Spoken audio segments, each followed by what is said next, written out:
What's up, everybody? Hope you're having an amazing day. It's not quite as cold outside, and I'm enjoying it. I'm sitting outside under a little awning here at the church, getting some work done. But I've just had this word kind of burning in my heart about Christian community, church community, and I just want to share it. Just kind of flying off the cuff here, but I have just been burning with this reality lately of going deep in the place of community as we gaze upon the beauty of God. There's a couple verses that I want to share with you. Exodus 24:11 says they beheld God and they ate and they drank. Imagine this scene. God has come down like fire and like smoke, this glory that's looking like fire and smoke, and it consumes an entire mountain. And the first thing they do when they see this isn't, let's call a conference, let's promote this, let's, whatever, all okay things, but they behold God, and it says, and then they ate and they drank. I just love that. That's one of our foundational verses here at Love Revival, is beholding God and eating and drinking together. Going after the glory of God and experiencing Him together in community. We're not perfect at it, but it's something that we love, we believe in, and we want to grow in even more. And some cool things coming about that, but we'll talk about that later. But they beheld God and they ate and they drank. Can you imagine the conversation that they have together? It wasn't, just normal Christian conversation. Can you imagine the conversation they're having? Is they're all catching glimpses, aspects of what God looks like, what He's doing to their heart in that moment. Can you imagine the revelation? Paul prayed in Ephesians 1 that you would have a spirit of wisdom and revelation, the knowledge of Him. And then all over in Ephesians and other places, we see this idea of community, each other building relationships, and the context of that. So we get revelation of His beauty, and then we commune together and we build off of each other's revelations. I was thinking about this recently.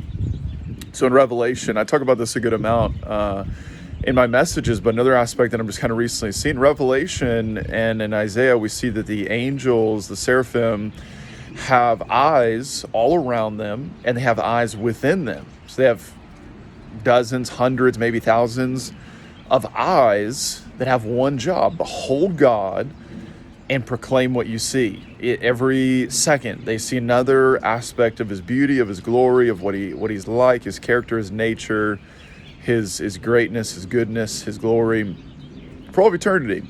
And each one of those eyes, I think, sees something different. And so there's this constant crescendo of all these eyes. This is what I see, this is what I see. And then they proclaim the glory of God, right? Well, one of the things that I see in Isaiah 6, we always think of worship as being vertical. It's between us and God. But there's something interesting in Isaiah 6. It says they proclaimed, holy, holy, holy. What they see, they proclaimed it to one another.